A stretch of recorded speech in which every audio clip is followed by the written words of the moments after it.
Good morning from Sydney, Australia. My name is Dr. Elizabeth Skinner and I'm presenting on psychosexual impact of symptomatic pelvic organ prolapse or POP on couples' quality of life after traumatic vaginal births. This original inquiry that was part of a PhD conferred to me in 2020 hypothesized that symptomatic POP were likely to adversely affect maternal sexual and psychological health. Aims were to explore whether maternal psychosexual consequences of POP also impacted couples' quality of life.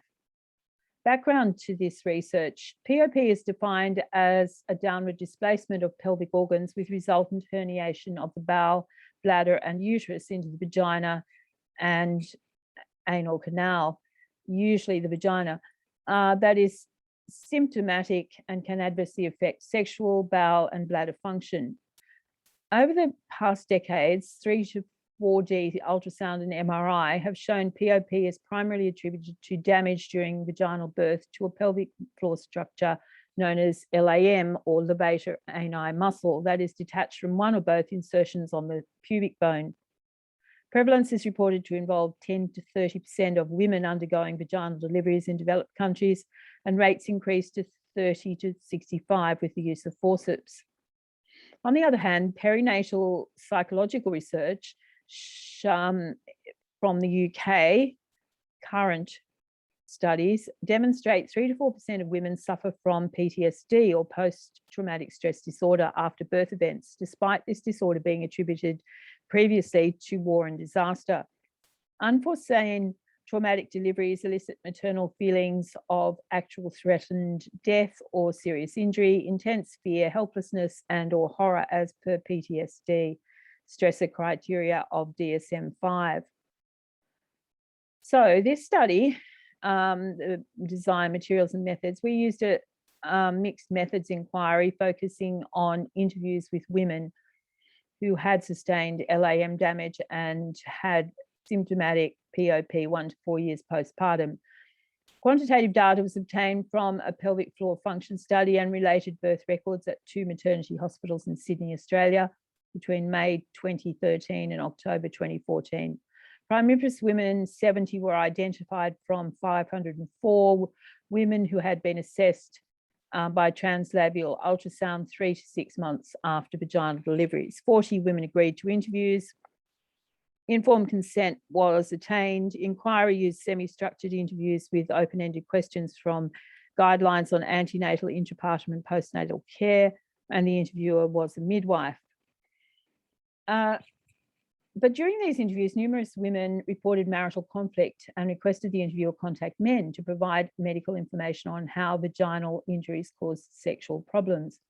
So a second inquiry was instigated with the male partners of these women.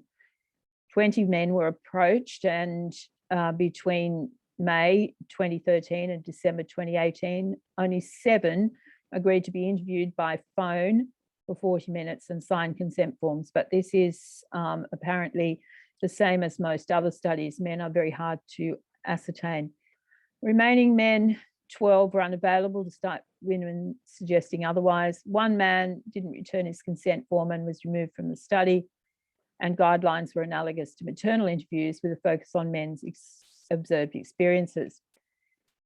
Findings from maternal interviews: 4 overarching themes after thematic analysis. Antenatal classes lacked information on risk factors.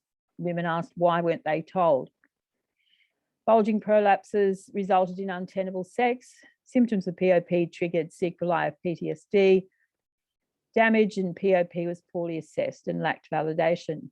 Men said that risk factors also lacked. There was lack of information on risk factors of vaginal damage, and women were poorly assessed. Men, however, reported that births were violent events they were unable to prevent and were distressed by emotional disconnection of women.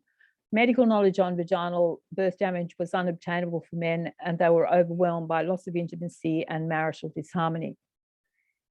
Interpretation: women in this study demonstrated multiple symptoms of PTSD and that were triggered by enduring and poorly assessed POP, perceptions that men had limited understanding of POP and untenable sex, marital disharmony, and reduced quality of life. And symptoms of PTSD were often misdiagnosed as PND.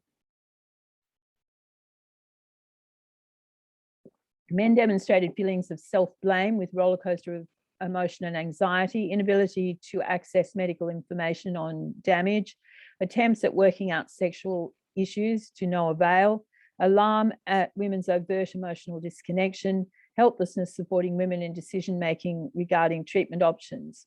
Overall, lack of knowledge precluded men's understanding of maternal sexual dysfunction. However, there were some notable findings. One couple attended a consultation after imaging with a urogynecologist, and they were both provided with optimal health literacy on the effects of birth damage. The couple reported that finally they understood the effects of birth damage, and as a consequence, the maternal symptoms of PTSD decreased and sexual relations and communications were much more positive. Concluding message: marital disharmony, reduced quality of life, and PTSD were strongly linked to lack of health literacy on symptomatic POP after these births.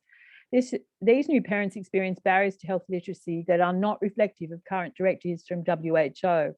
Study findings reveal an urgent need to supply accurate, appropriate, and up-to-date health literacy at all stages of birth that optimizes access to current research-based education and enables health improvement, enhances informed decision-making between couples, validates birth-related somatic and psychological trauma, and endorses the worthwhile role of men in supporting women during pregnancy and birth. Thank you.